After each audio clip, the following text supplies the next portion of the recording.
सदगुरु कबीर साहब की यही तपोभूमि है, यहीं पर प्रकट हुआ। यहाँ से लेकर के निरुनिमा जो है यानी कि कबीर चौरा गया। कबीर चौरा में 120 साल तपस्या त्याग किया।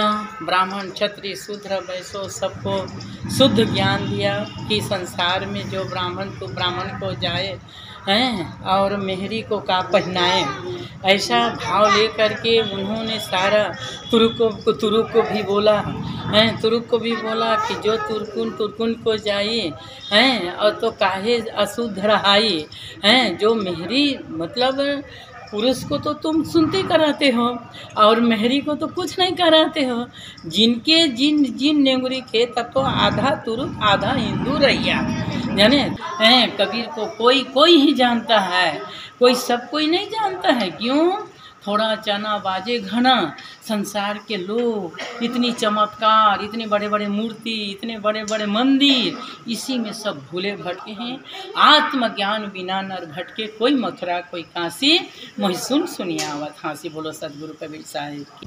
नमस्कार दोस्तों, आप सबका हमारे नए वीडियो में स्वागत है। दोस्तों, इस समय मैं वाराणसी में हूं और वाराणसी में एक ऐसी जगह पर मैं आ चुका हूं जहां पर मैं आपको हैरान कर देने वाली कुछ ऐसी बातें बताऊंगा जो आप यकीन नहीं करेंगे, लेकिन आपको यकीन करना ही होगा।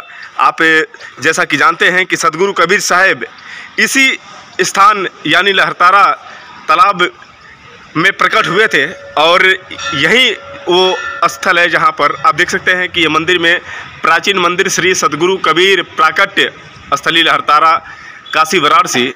और यहाँ पर देख सकते हैं कि पानी से पैदा नहीं श्वासा नहीं शरीर, अन्न आहार करता नहीं ताका नाम कबीर। तो दोस्तों, ये प्राचीन वो स्थल है जहाँ पर सदगुरु कबीर साहब प्रकट हुए थे। आपको मैं यहाँ पर बोर्ड दिखाता हूँ, देख सकते हैं कि सदगुरु कबीर प्राकट्य स्थल, और यहाँ पर लिखा भी है साफ तौर से यह वही स्थल है जहाँ पर सदगुरु कबीर साहब ज्येष्ठ पूर्णिमा विक्रम संवत 1455 सन 1398 में उतरे थे। इसी स्थल से नीरू नीमा उन्हें उठाकर नीरू टीला नहरपुरा अब कबीर चौरा काशी ले गए थे। यह मंदिर अति प्राचीन है। इसे आचार्य श्रुति गोपाल साहेब एवं राजवीर सिंह देव बघेल ने विक्रम संवत 1585 माघ सुदी नवमी को बनाया था, जो आज भी अपने मूल रूप में विद्यमान है। इस स्थल का उल्लेख देश विदेश के अनेक विद्वान ने किया है। इसके उत्तर में कुछ दूरी पर कबीर स्तंभ है जहां पर नीरू नीमा ने विश्राम किया था और उस स्थल का निर्माण उत्तर प्रदेश शासन द्वारा कराया गया है। आप देख सकते हैं कि ये बोर्ड है और यही जो है लहरतारा का वो प्राचीन स्थल है। आप देख सकते हैं कि यहाँ पर इस मैं जो मंदिर में जाऊँगा तो यहाँ पर सदगुरु कबीर साहब की वाड़ियाँ भी साफ तौर से लिखी गई। ऐसी वाड़ी बोलिए मन का आपा खोए, औरन को शीतल करे आपहु शीतल होए, जाको राखे साइया मार सके ना कोई, बाल न बाका कर सके जो जग बैरी होए, और कबीरा सोई पीर है जो जाने पर पीर, पीर न जाने ही सो काफ़ी बेपीर। ये जो है और समाधि देख सकते हैं स्वामी अष्टानंद महाराज जी की, जो सन 1410 में ये समाधि बनी थी। और यहाँ पर आप देख सकते हैं कि बालक के रूप में यहाँ पर सदगुरु कबीर साहब जो यहाँ पर प्रकट हुए थे इसी लहरतारा तालाब के, मैं वो आपको दिखाऊंगा वो तालाब भी। और यहाँ पर देख सकते हैं कि जो पोथी पढ़ जगमुआ पंडित बयान को ढाई अक्षर प्रेम का पढ़े सो पंडित हो, यहाँ पर कबीर साहब की जो वाड़ियाँ हैं और यहाँ पर देख सकते हैं। और बहुत ही एक सुखद एहसास हो रहा है यहाँ पर। गुरु रविदास जी महाराज जो यहाँ पर ही उन्होंने भी प्रकट हुए थे वो भी। और तो यहाँ पर हम कुछ जानना चाहेंगे। यहाँ पर हमारी सदगुरु कबीर साहब की उपासिका सत साहेब, बहुत अच्छा लगा इस प्राचीन स्थल को देखकर हमें, और बहुत खुशी हुई कि यहीं पर हमारे कबीर साहब प्रकट हुए थे। मोहन साहिब से बोलवाइए, अच्छा से आप बोल रहे साहेब, थोड़ा से 2 मिनट यही करिए। और यहाँ देख सकते हैं यहाँ पर सदगुरु कबीर साहब, यही जगह है जो प्राचीन नीमा सदगुरु कबीर साहब की यही तपोभूमि है, यहीं पर प्रकट हुआ। यहाँ से लेकर के निरुनिमा जो है यानी कि कबीर चौरा गया। कबीर चौरा में 120 साल तपस्या त्याग किया। ब्राह्मण क्षत्रिय शूद्र वैश्य सबको शुद्ध ज्ञान दिया कि संसार में जो ब्राह्मण को जाए हैं और मेहरी को का पहनाए, ऐसा भाव लेकर के उन्होंने सारा तुरुक को भी बोला हैं, तुरुक को भी बोला कि जो तुरकुन को जाइए हैं और तो काहे अशुद्ध रहाई हैं। जो मेहरी मतलब पुरुष को तो तुम सुनते कराते हो और मेहरी को तो कुछ नहीं कराते हो। जिनके जिन नेंगुरी खे तब तो आधा तुरुक आधा हिंदू रहिया जाने। तो इस भाव से लेकर के फिर उसके बाद में कबीर साहब जो हैं मगहर गए। राजा बघेल से उन्होंने ये भी था इसका कबीर साहब का चेला और बिजली खान भी था, वो भी वहाँ पर खूब अंकाल पड़ा था हैं। तो लोग बाग कहते थे कि मगहर में मरता है तो गधा होता है, पर कबीर साहब ने कहा ऐसा नहीं है जो ये है। पर साहब ने कहा कि कोई मरने के लिए भी नहीं जाएगा, वहाँ मरता है तो गधा होता है, कोई मरने के लिए भी नहीं जाएगा, कोई गधा होने के लिए भी नहीं जाएगा, तो चलो मैं ही जा कर के देख लेता हूँ। इस भाव लेकर के गया और वहाँ से लोग पीड़ित थे, भूखे थे। 12 बरस तक से कोई बारिश नहीं हुआ था, कोई अनाज पानी नहीं पैदा हुआ था। फिर उस घड़ी पर सदगुरु को लेकर के गए तो वहाँ पर बैठा और बैठ कर के साहिब ने एकदम से अखंड मंडला ध्यान लगाने लगा।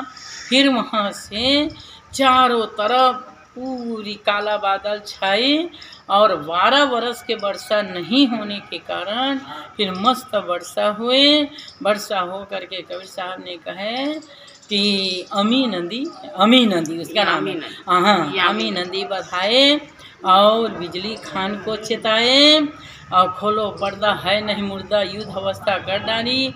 ये सभी हम तो ये कष्ट करेंगे तो 1 घंटा लग जाएगा हैं, पर छोटी बात में इसको संपूर्ण कर रही हूँ। तो वहाँ पर रह कर के भाई कि आप आपस में भाई मुर्दा को जिंदा को मुर्दा कर डाला हैं। तो उन्होंने सब ये करके किया। करने के बाद में उसके बाद में साहिब ने शरीर छोड़ दिया। वहाँ बारिश होने के बाद में सबको दर्शा दिया। फिर उसके बाद में ही 2 इधर से भी लड़ाई होने लगा कि वह हिंदू कहते थे हम जलाएंगे और मुस्लिम कहते थे हम गाड़ेंगे। तो मरने के बाद भी जीव को बेहाल करते हैं लोग बाग, समझे नहीं। तो कबीर साहब ने कहा अरे भाई खोलो पर्दा, जिस चादर को तुम ढके हो पर्दा डाले हो हैं तो उसको खोल के तो देखो, वहाँ पर कोई मुर्दा नाम चीज़ है नहीं हैं, और उल्टा भलुका आप लोग बेहाल कर दिया। तो उसको खोल के देखा तो 2 फूल निकला। 2 फूल में एक हिंदू ने ले लिया, एक मुस्लिम ने ले लिया, वो मस्जिद बना लिया। गोरखपुर के पास में ये मगहर है और दुनिया सब शांति हुए। शांति होने के बाद में सब जिसको कोई मानता है कबीर को कोई ही जानता है, कोई सब कोई नहीं जानता है। क्यों? थोड़ा चना बाजे घना, संसार के लोग इतनी चमत्कार, इतने बड़े बड़े मूर्ति, इतने बड़े बड़े मंदिर, इसी में सब भूले भटके हैं। आत्मज्ञान बिना नर भटके, कोई मथुरा कोई काशी, मोहि सुन सुनिया आवत हाँसी। बोलो सदगुरु कबीर साहिब की। वाह वाह, क्या बात है सत साहब, आपका ये ज्ञान बहुत अद्भुत लगा और बहुत हमें खुशी हो रही है कि हम उस जगह पर हैं जहाँ पर कबीर साहब प्रकट हुए थे। और सभी लोग तो हम जन्म लेते हैं लेकिन साहब ने जन्म नहीं लिया था। थोड़ा सा उनके जन्म प्रकट के बारे में आप बताएंगे तो अच्छा लगेगा। यहाँ से 4-5 किलोमीटर माने नीमा मड़वाडी गांव की बेटी थी और नरहरपुर जिसका नाम है वहाँ पर नीरू थे। वहाँ से यानी कि ये ले करके गौना करा करके ला रहे थे। 21 एकड़ का तालाब, 10.5 एकड़ का ये आश्रम, इतने राजाओं ने उनको दिए थे और इसी के साथ में उनको लेवा करके डोली में ला रहे थे। तो उनको प्यास लगी तो उन्होंने कहने लगा, पति से इशारा किया नीरू से कि मुझे प्यास लग रहे हैं। कहते ये बहुत बड़ा तालाब दिख रहा है, इस तालाब में मैं जाता हूँ। डोली वहीं पर छाया में उतार करके वरुणा नदी में मिला था 80 घाट में।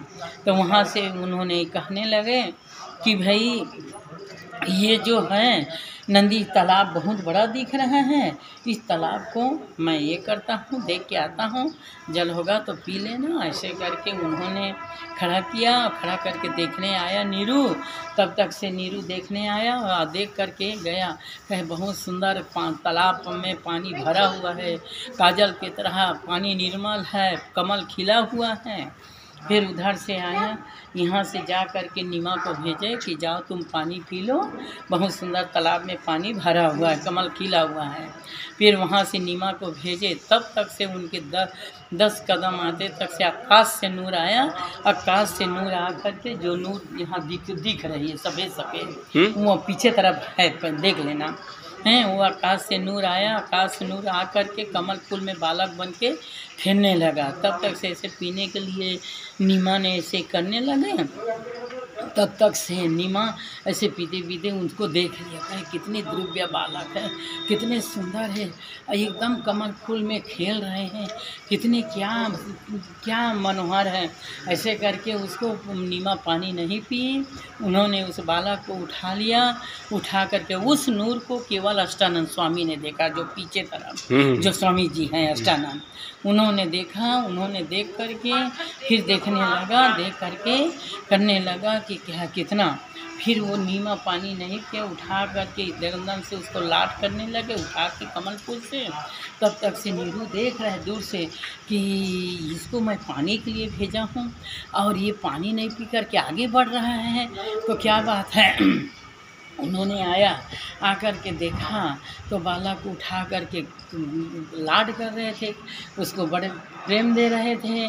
तब उन्होंने कहने लगा कि देखो मैं अभी गौना करा के शादी करा के अभी तो आपको ला रहा हूँ, और समाज जो है और परिवार क्या कहेगा हैं, इसलिए जहाँ पर लाए हो, इसको जहाँ से उठाए हो, वो उठाते हुए नहीं देखे थे, तो जहाँ से उठाए हो वहीं पर आप वहाँ पर रख दीजिए और चलिए, और इस बालक के चक्कर में मत पड़िए। तब ऐसे जस्ट उसको उसमें कमल फूल में डाल दिया, जहाँ से उठाई थी कमल फूल से उसी में डाल दिए। फिर ये दोनों लौटने लगा। तब तक से आकाशवाणी हुई, बालक के मुख से आकाशवाणी हुई, कहे कि हे नीरू, हे नीमा, इस धरार पर, इस धरती पर अत्याचारी, भ्रष्टाचारी, दुराचारी, पापाचारी सब चीज़ की वो हो रहे हैं और छुआछूत, भेदभाव, राग, द्वेष, तेरा मेरा सारा संसार में पाखंड फैला हुआ है। तो इसको मैं आपके माध्यम से मेरा पालन पोषण होगा, और आपके माध्यम से मुझे आप ले चलिए और जीव को सद्ज्ञान का मार्ग बताऊंगा, उसको मोक्ष कराऊंगा, और जितने पाखंड है उसको हटाऊंगा और आपके ही माध्यम से मेरा होगा। ऐसा कहा। बालक के मुँह से इतनी आकाशवाणी हुई, नीरू नीमा पकड़, जो होगा देख लेंगे। ऐसे करके ले करके कबीर चौरा गया। कबीर चौरा जानते हो? गए हो? हाँ, जाएंगे, आज जाएंगे। हाँ, वहाँ पर उसका नाम था पहले नारायणपुर। फिर वहाँ पर ले करके गया, यहाँ से ले करके गया। वहाँ पर सुंदर अपना ये किया, वहाँ पर साहेब रहा। पहले तो था रामानंद जी का, रामानंद जी वही है, बड़ का पीपर पूजा करो, देवता के देवी देवता सारा पाखंड में भूले थे मूर्ति पूजा में, इसीलिए सबको ये हटाया। हटाने के बाद में जीव को सच्चा ज्ञान देखा कि देखो कोई भरमो मत, ये संसार में है, काशी में एक बार जीवन भर पाप करो, एक बार आ जाओ तो फिर मोक्ष हो जाएगा। पर कबीर साहब ने कहा ऐसा नहीं, कबीर कमाई आपने कभी न निष्फल जाए, बोया पेड़ बम्बूल का आम कहाँ से खाए, तीरथ गया तो एक फल, संत मिले फल चार, सदगुरु मिले तो अनेक फल, कहे कबीर विचार हैं। जीवन भर पाप करते हो और एक दिन काशी आ जाते हो तो बहुत बड़ा भक्त कहला जाते हो, मुक्ति की आशा रखते हो, भजन तो कभी करते नहीं हो, दान पुण्य तो कभी करते नहीं हो, बेटी जमाई आवे तो 2000 दे देवे, साधु संत के अभी माता जी अंदर मंदिर में घुसा तभी बोले, मैं कहे माता जी ये सदगुरु की बहुत बड़ी तपोभूमि है, कम से कम एक ठो फूल कुछ भी उसमें मर्यादा करके जाना चाहिए। मैं बोली हूँ बेटा, जो कहने का बात है, ऐसे खाली हाथ हम अपने परिवार में जाते हैं, बहन में जाते हैं, बेटी में जाते हैं, कुछ न कुछ लेके जाते हैं, ऐसे धर्म के जगह में कुछ न कुछ अपना भाव होना चाहिए। तो कबीर साहब ने ये सब को बात को हटा करके सद्ज्ञान दिया, सतमार्ग बताया, जो धरा बेटा उसका बेड़ा पार हो गया, जो नहीं धरा दुनिया में आज तक भटक रहा है और भटकेगा। कबीर साहब का दौड़ना है सो दौड़िए, जहाँ लग मन की दौड़, तन मन थका तन थीर भय वस्तु ठौर के ठौर। बोलो सदगुरु साहब। अभी बहुत क्या सुनोगे। एक और चीज़ है कि आज पूरी दुनिया उनके वाणियों पर चल रही है और जहाँ भी कहीं लोग बुरे मार्ग पर पहुँचते हैं तो साहब की वाणियों से ही सुधार होता है। लेकिन थोड़ी सी इस बात की विडंबना है कि साहब ने जन कल्याण के लिए, जीवों के कल्याण के लिए इतना किया, इसके बावजूद भी देखिए जहाँ पाखंड है वहाँ पर सरकार भी पैसे खर्च करती है और अनायास, मतलब जिनका कोई प्रमाण नहीं है उनके नाम पर बड़े बड़े मंदिर भी बनाती है जिनका कोई प्रमाण नहीं है। लेकिन साहब का प्रत्यक्ष प्रमाण है, इसके बावजूद भी इस पर सरकार न ध्यान देती है, न जो धार्मिक गुरु होते हैं। अभी ये सब अभी हो रहा है बेटा, 650 बरस में आज तक कुछ भी नहीं हुआ। ये जो हुआ कोई भी आता है ना, इसमें कोई भक्त ध्यान दिया ना कोई साधु ध्यान नहीं दिया। और आज हैं जो मोहन साहेब बैठा हुआ है, उन्होंने उसी की कर्मात है जो बेचारा दौड़ धूप इतनी कष्ट अपने जीवन पर बलिदान, मैं मर जाऊंगा तो मर जाऊंगा, कोई बात नहीं, मेरा जीवन तो आज मरा हुआ है काल मरा हुआ करके उन्होंने बेचारा ये सब जितनी विकास हो रहे हैं, उधर 500 आदमी का हाल है, ये सब को इसको आने जाने वाले यात्री को के लिए सब उन्होंने बेचारा अकेला बना के किया। एक चीज़ और मैं बताना चाहूँगा कि आप स्वर्वेद महामंदिर जो बना है इसको आप अच्छी तरह जानती हैं। हाँ। ये पकड़ी में सदाफल देव जी महाराज थे और इनके अनन्य शिष्य थे। जी। सदगुरु साहब के अनन्य शिष्य थे और उनके ही बताए गए सिद्धांतों पर चले और उन्होंने पूरी दुनिया में उन्होंने प्रचार प्रसार किया और उन्हीं की वाणियों से मेल खाता हुआ एक स्वर्वेद ग्रंथ की रचना की। लेकिन दुर्भाग्य इस बात की है कि उनके जो पोते हैं स्वतंत्र देव जी महाराज और उनके जो पुत्र विज्ञान देव जी महाराज हैं, उतनी बड़ी वहाँ पर भव्य महामंदिर बनाए हैं, लेकिन थोड़ा भी इस पर ध्यान देते थे तो शायद कितना कल्याण होता। लेकिन अगर हम 100 रुपये धरे हैं, अगर उसी में से अगर हम 20 रुपये भी अपने भाई को नाश्ता के लिए देते, हम दबा के भोजन किए, अगर भाई को 20 रुपये भी दे दें उसमें से ये अंश को तो पर भी बहुत है। पर ऐसा आज कहाँ है बेटा, कभी यहाँ दर्शन करने भी नहीं आता है। और तो क्या बात है, और क्या बात है। बहुत मन में तकलीफ हुआ कि वहाँ पर आप हम सबका संकल्प महान स्वर्वेद महामंदिर निर्माण, ये मंदिर को देखो ना, देख रहा हूँ, ये बहुत यहाँ पर मतलब इस तरह से है कि इस पर कोई न सरकार ध्यान दे रही है और न जो उनके बताए हुए सिद्धांत। इन्होंने लूटा, देश विदेश गांव जगह जगह में इन्होंने लूटा। ये लहर तारक नाम से खरसिया से आकर के इनको बीत तालाब में झंडा गाड़ दिया, बीत में झंडा गाड़ करके। कौन ये खरसिया से अर्ध नाम साहब।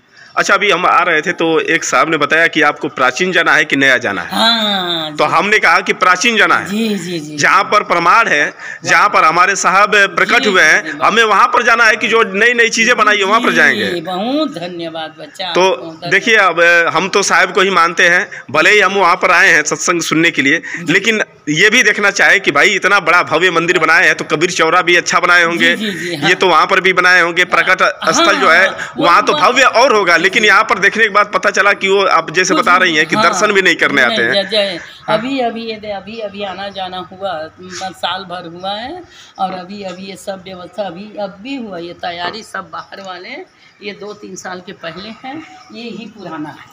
ये वाला जो है ये मंदिर, ये जो बीच के देख रहे हैं। गुरुबान जी, एक बात और है कि पहले जब ऐसा होता था कि जैसे स्वतंत्र देव, धर्मचंद्र देव और विज्ञान देव जी के ऊपर साहब की साहब का फोटो हुआ करता था, लेकिन बीच में इन लोगों ने फोटो की भी गायब कर दिया था।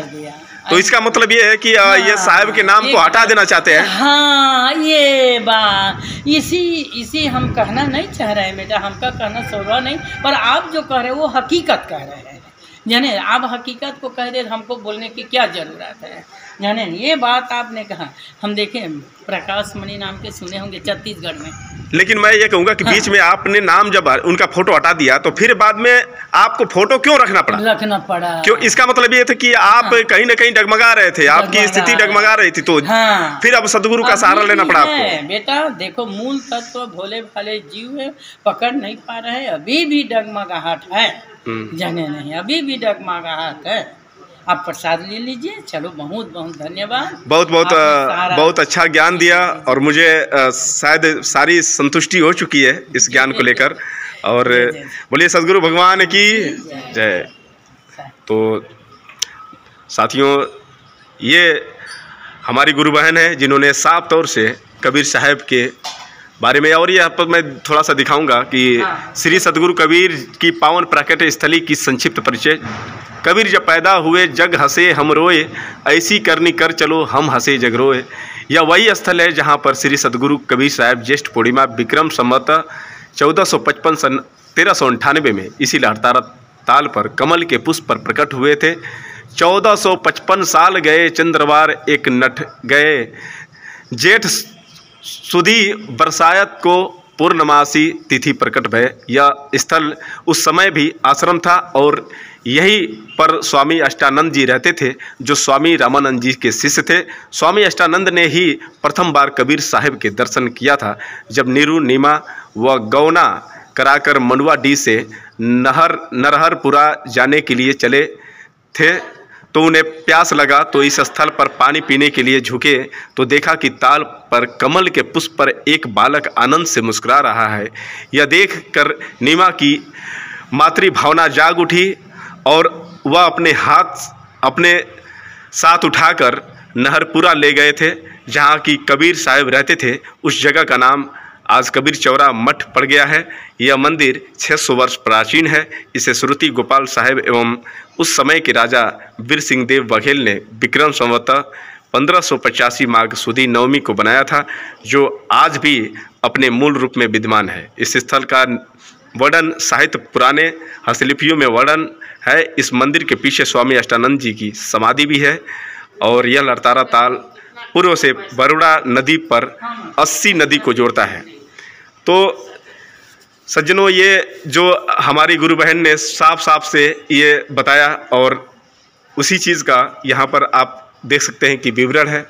और जीव मत मारो बापुरा सबका एक कई प्राण, हत्या कबहू न छूटा है कोटि सुनो पुराण। तो ये देख सकते हैं साथियों कि यह वही स्थल जहाँ पर साहब प्रकट हुए थे। तो हाँ, और थोड़ा सा अंदर हम लेकर चलते हैं, आपको दिखाएंगे।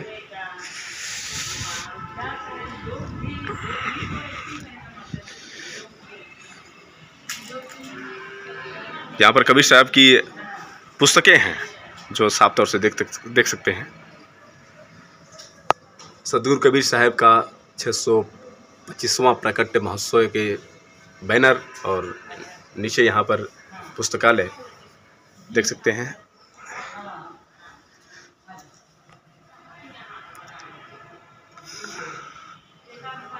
यहाँ पर कबीर साहब की ये तस्वीर आप देख सकते हैं।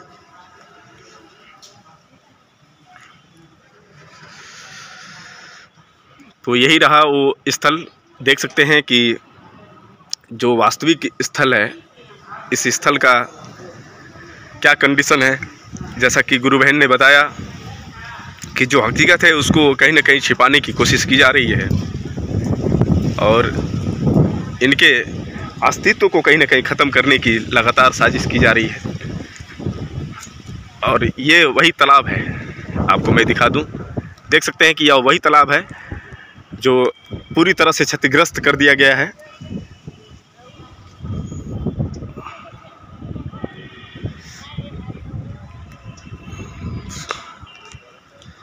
तो आप सबका चैनल से जुड़ने के लिए बहुत बहुत साधुवाद। आप लोग इस वीडियो को लाइक करें और ज़्यादा से ज़्यादा शेयर करें।